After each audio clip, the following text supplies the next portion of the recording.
19 itakuwa verse number 1 itafika na Yohana verse number 9. Haleluya. Yohana ikaendelea nini? Jonzo ya Yesu kata kutsika sati banga tsika sati la alipe jonzo ya Yesu na mutai ya kakutsika ini sati kutelo kwa Yesu ahendile kuvulavula yetu atakasema indamini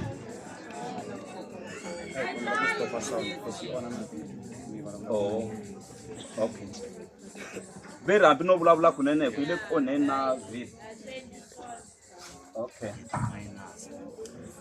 jonzo ya Yesu ehla kata kutsika sati ahingo aheye lava nga tsika vavasati ahingo heleyo jonzo ya Yesu twana loko ya mahlweni yiku kute loko Yesu ahetile ku vula timhaka leti asuka eGalileya aya etikweni ra Yudiya etsungeni wa Yordani mitshungu leyikulu yi n'wi landza kutani a va hanyisela kwale tshungwini vafarisi va ta ka yena ku n'wi ringa va ku xana munhu wa pfumeleriwa ku tshika sati wa yena hi mhaka yin'wana ni yin'wana ke? Yesu a va hlamula a ku a mi hlayanga xana marito lama nge ekusunguleni mutumbuluxi u endlile munhu wa xinuna ni munhu wa xisati xana naswona mutumbuluxi u te hikokwalaho ka swona wanuna u ta sukela tata wa yena ni mana wa yena a namarhela sati wa yena kutani lava mbirhi va ta va nyama yin'we ntsena swi vula leswaku a va ha ri vambirhi kambe i nyama yin'we ntsena hikokwalaho ke leswi Xikwembu xi swi hlanganiseke swi nga tshuki swi hambanisiwa hi munhu.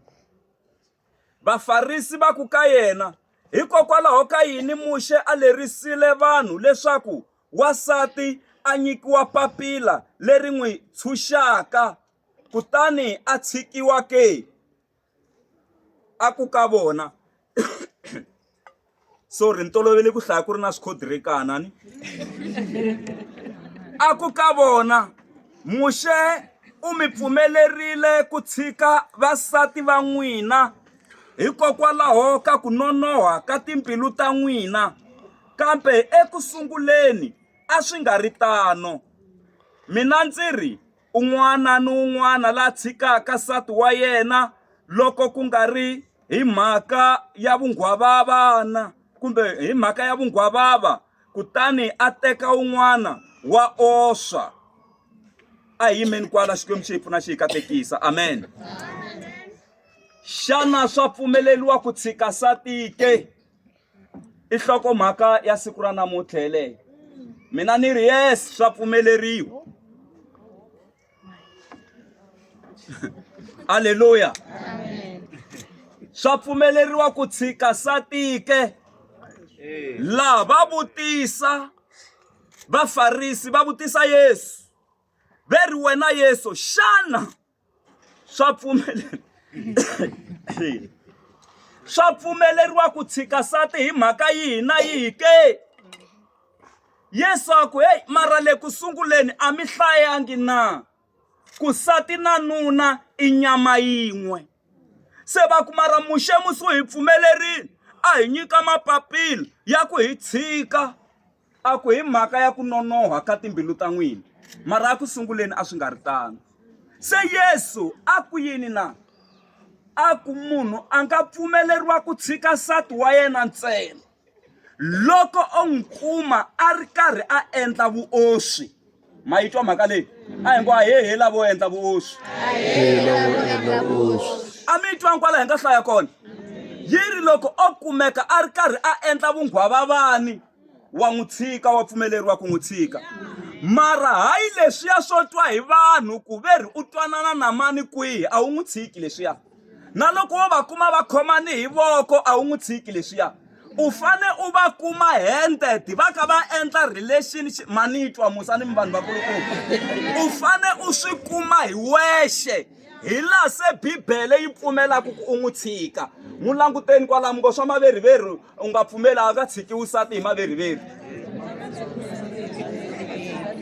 na loko wo va vona va ri ka photoshoot va teki va ri vambirhi na xigangu a nga tshiki wusati hi ku a wu n'wi kumangi handed Haleluya.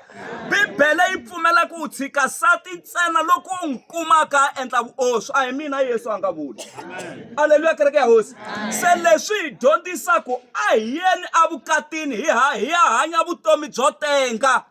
Hi ku yiri loko wo tshika sati mara ku nga ri timhaka ta vuoswi ivi u ya teka un'wana wena se u nga teka un'wana se wa oswa. U le ku endleni ka mhaka ya vugangu. And the pit of hell is a bottomless pit. It's a pit without base. You just rotate inside the fire eternity to eternity. Hallelujah. Say, why nibula makale one? Ikuru trash kwembriri naba oshi. Bata babariti helen. Lava bugangu. Bata babariku cheni ati helen.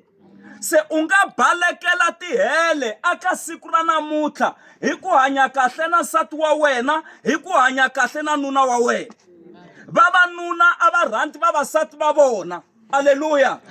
Xikwembu xi hi pfuna xi hi katekisa mi tisela mfundhisi akhesa phela se a ni la ku a mu chavi na toto kuwa loko hi ku yi chumayeli se hayi n'wina mi kahle n'wina amen se ni ta nyanya mingani no veka ne twanani va ka hina swi na nkoka ngopfu ku hanya vutomi byo tenga emindyangwini. Haleluya. Mhaka ya ku chitelana a yi heli vanhu lomu tiofisini ku le ku endliweni ka hasahasa ntsena lomu vanhu va tirhelaka kona i hasahasa ntsena. That's why na pfula yi nga ni tikweni swilo swi nga fambi vanhu a vele ku hanyeni ka vutomi byo tenga. Ndyangu wu fane wu tenga, ndyangu wu fane wu va lowu hanyeke kahle. Va ka hino a hi yimeni nyana hi va le kheheleni swigangugangu leswiya na leswiya. U swi zamini Solomoni swi tsanda maswa yena a ri na swigangu swi nga ni Solomoni 300 a teka vavasati va 700 loko va hlangana na swigangu va ku yini 1000 mayitwa mhaka yeleyo mara hi vona va nga n'wi humesa vukoneni bya Xikwembu mara a vo tekeriwa ku va swipfalo ku ta va ta pfala nyimpi atikweni hikuva vavasati lava nga va teka a ku ri vana va ti-president. Se loko va hleketa ku ya lwisa Solomoni a va ku hi nga ya hi ya lwisa mukon'wana na se Solomoni di nga lwangi na nyimpi a dyo va endlela ku va swipfalo va vutiseni kwalamu ngo n'wina mi endleliwe ku va xipfalo le mi nga tekiwa kona. Haleluya kereke ya hosi. Mativa yi vava ngo mhaka ya ku u tekiwini u le vukatini mara nuna a nga pfumeli ku vhaka Joni. Why a nga pfumeli? Kuna problem. Why a nga pfumeli? A fane a tsaka van'wana tshuka va nge vukatini a nga si tshama a vhakisiwa Joni hi nuna wa yena ene yindlu yi kona ku hava ku kumbexana laha ni nga kona a ku na ndhawu yi kona. Why a nga ku vhakisi? Ku na problem la. Vukati byi fane byi balansa. Rito ra Xikwembu ri vukati a byi xiximiwi hi vanhu hinkwavo lavatsongo na lavakulu, tihosi na tihosana, vafundhisi va mhani mfundhisi va fane va xixima vukati. Vukati byi fane byi xiximiwa hi vanhu hinkwavo. Haleluya kereke ya hosi. Loko va ku swa voteriwa ku va vukatini van'wana lama nga kona ni tshembi ku a ma ha ta vhotela ku vuya ka muti wolowo a va ta dyiwa hi tivhoti mara van'wana mi ta vuya hi ku ya hi leswi mi nga khomisiwa swona.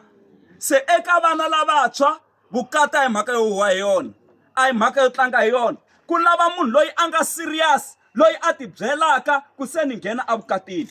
Loko u twanana na loyi mundzuku u twanana na loyi mundzuku u twanana na loyi ku va na mimoya ya ku lukana laya. Loko se yi lukanini mimoya liya, na loko se u teka loyi a nga wa wena swi ta fika swi nga fambi, hi ku lomu u ta ku hi kona u lukani na mimoya yo tala.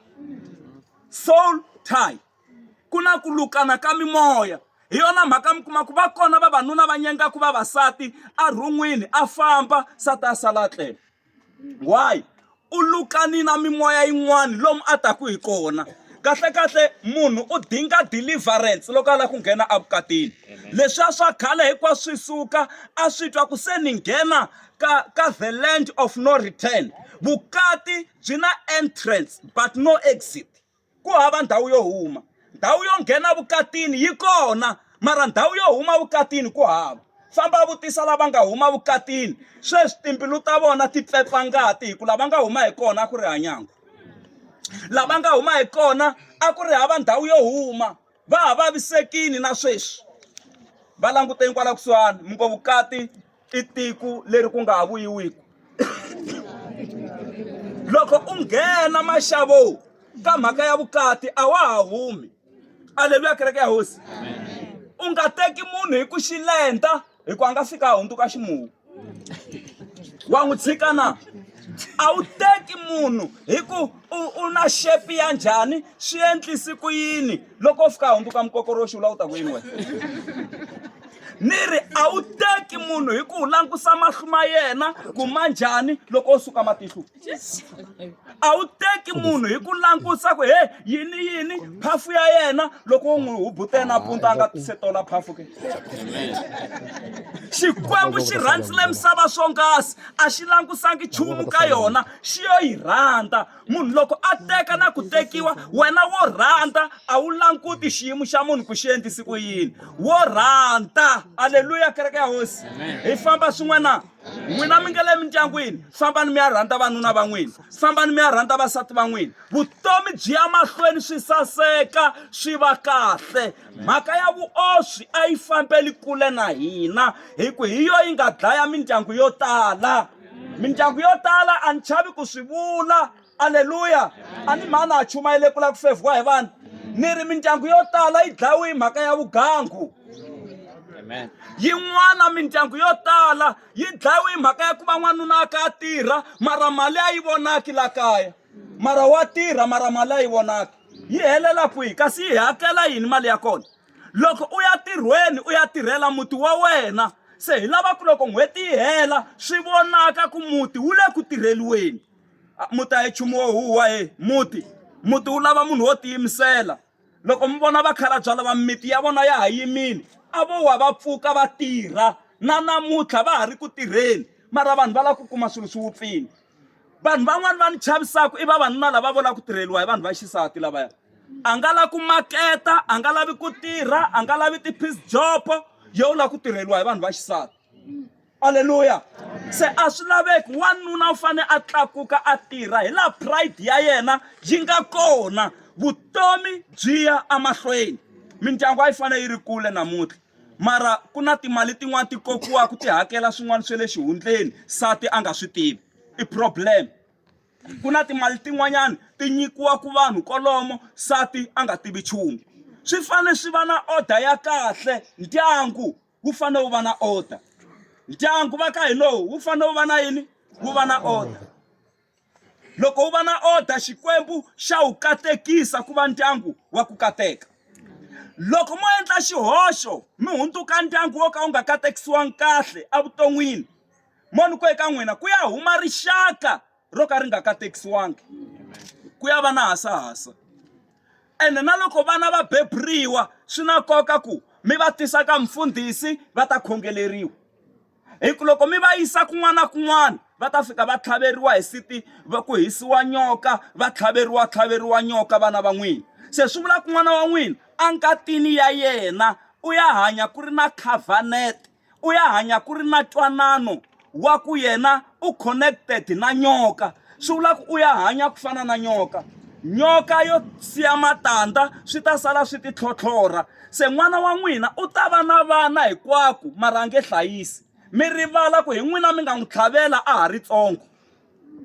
Vana va ta va kona mara vana a nge va hlayisi. loko a tlhaveriwe lexi a xe le titshaveni swi vula ku hi Juni wa n'win'wana hi ya nga ta huma ya orha masana titholete van'wani va ri ku dyondzeni hi mhaka ya leswi a nga tlhaveriwa swona hi ku xiyisa lexi a xi rhandza masana se swi ya hi ku u tlhaveriwe yini la ngatini ya wena la kulukumba un'wana a ku ka mina mfundhisi na problem la ni tirhelaka kona a swi endli ni nga kumi n'wansati ka ndhawu yeleyo se ni n'wi byela ni ku swi lava u dilivhariwa u khongeleriwa hi ku kun'wana u ta kuma na vavasati va vanhu va ta ku dlaya n'wanuna swa endleka tikompenge u ha matimba mara n'wi tekelisati u ta swi vona ku u na matimba aleluya n'wi tekelisati u ta swi vona ku u na yini u na matimba se swi lava ku hanya vutomi hi ku van'wani va ta mi dlayela mindyangwini ya vanhu ndyangu wa munhu i ndyangu wa munhu va ta ku tsemelela va ku phaphelela hi banga u fa ku vava a tikweni munhu a tshembeki a hanya vutomi ku ya amahlweni aleluya kereke ya hosi mindyangu a yi hanya n'wina mi la ku hambana fambani mi ya lunghisa namuntlha vutomi byi ya mahlweni ene loko wo tshika luya wo sungula ku wo la ku sungula swin'wana vuton'wini hi loko se ku hlupheka ku nghenini u ta kayakaya ngopfu u ta kayakaya hi mhaka ya ku loyi hi nga ku katekisa na yena minyama yin'we loyi hi nga ku katekisa na yena se michumu wun'we a wu sunguli swin'wana swin'wana hala na hala papa hlungwana mhani hlungwana fambani mi ya seketelana mi hloniphana mi xiximana swilo swi to famba kahle a mi rhwali timhaka ta ndyangu wa n'wina mi ya ti vulavula le handle le a mi rhwali timhaka ta ndyangu wa n'wina mi ya ti vulavula le handle mi ti solva mi ri vambirhi vutomi byi ya mahlweni a ni le ku va khocheni aleluya fambani mi ya plana swilo swin'we mi ri vambirhi swi va kahle swi saseka ene nchumu wun'wana ni nga ta wu vula loko na ha lava ku ya tshama hansi ve nge se ni zonda vanhu endlani hi matimba ya ku a mi poti xin'wana na xin'wana hala ka milambo hala ma swi twa n'wina a mi poti swin'wana na swin'wana loko mi kuma ku mi hambani hi marito na hlungwana ku tlhaviwa foni yi ta hala mani hupi hi phama a wu la ku hupiwa a wu la ku nga hupiwi hi mani mani hupi ene mi kuma ku munhu a nga zanga a hupiwa na hi pama ko va timhaka mi kuma xin'wana na xin'wana ka potiwa why ni ku mi nga poti swilo leswiya loko mi ku mi byela mhani hala kaya ni na va hala kaya swa va vavisa swa va tshikelela swi ta va hungusela na malembe ma ku hanya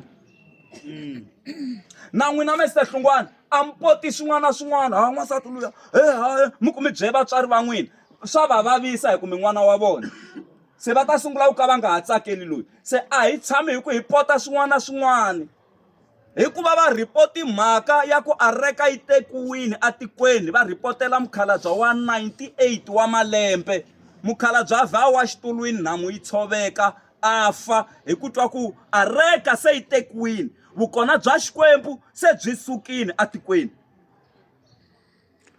se swi vula ku a hi poti swin'wana na swin'wana a hi tshameni hi vulavula hi lunghisa swin'wana loko swi lava malandza ya xikwembu mafoyinela hi khongeleleni hi hlangana na challenge lana la loko hi khongela hi tshovelela madimoya la xibakabakeni ndyangu wo ya mahlweni swi saseka kahle hi ku swin'wana na mimoya yo disturba yi kona mi kuma ku muti wu le ku ti fambeleni kahle byatso byi famba kahle swinene mimoya ya madimoni yi ku vuyavuyani va ku hi la ku wu testanyana ndyangu lowu hi twa ku wu tiyini na mhaka yi kulukumba i ku rhandzana na ku seketelana mi ya mahlweni na vutomi mhaka ya swa vuoswi na vugangu na hinkwaswo mi nga zi mi hleketa hi swona mi nga zi mi swi chasa mi nga zi mi swi sungula fambelani kule na swona hi vito ra matimba ra Yesu Kriste wa Nazareta a nga vulavulangi nandza wa hosi ku fika kwala amen a nga vulavulangi nandza wa hosi haleluya n'wina loko mo ya mi ya hanya vutomi byo tenga la mi nga tekiwa kona mi nge tshikiwi n'wina ku nge vi na problem ma loko mo pfa mi banuna ku ta va na problem kwala haleluya kereke ya hosi ene loko munhu a ri ndzeni ka vukati a nga lavi ku fananisa swa muti lowu na mimiti yin'wanyana hi ku a wu swi tivi ku lava mali va yi kumisi ku yini khensani leswitsongo leswi mi nga na swona xikwembu xi ta katekisa hi nga ba mukulungwana emucatweni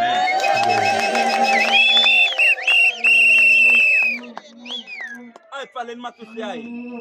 Xikwembu xa matimba na khongela hi vito ra matimba ra Yesu. Kwetsimisa mindyangu hi matimba ma lo kwetsima. Lava Xikwembu a va nga hundzisananga kahle hi marito aka mindyangu ya vona, vapfuni va vuyelelana. Na khongela ni khongela na vatswari va xinuna lava nga tsutsuma mindyangu ya vona, vapfuni Xikwembu va nyika mapfalo va vuya va hlayisa mindyangu ya vona ku ya emahlweni. Ha khongela hi vito ra matimba ra Yesu Kreste wa Nazareta, malo kwetsima a wu teki ndhawu ku ya emahlweni, hikuva ku navela ka wena hosi ya hina i ku mindyangu yi ya emahlweni ku ri hava probleme. Hi vito ra matimba ra Yesu, Xikwembu u lulamini u kwetsimini a nga kona la fanaka na wena. Muti lowu hi nga wu dedicate ka siku ra namuntlha a wu ya famba kahle hi ndlela ya xiyimo xa le henhla hi vito ra matimba ra Yesu Kreste wa Nazareta. Katekisa ni lava nga yingisela rito aka siku ra namuntlha, hikuva wena rito ra Xikwembu u ri hi chava vuoswi. Hosi ya matimba, malo kwetsima a wu teki ndhawu namuntlha ni mundzuku ni hi laha ku nga heriki. Amen. Twanani mhaka leyi. Xikwembu xi ri ni zonda divorce, hikuva divorce i ntirho wa tihanyi swinene. God bless you.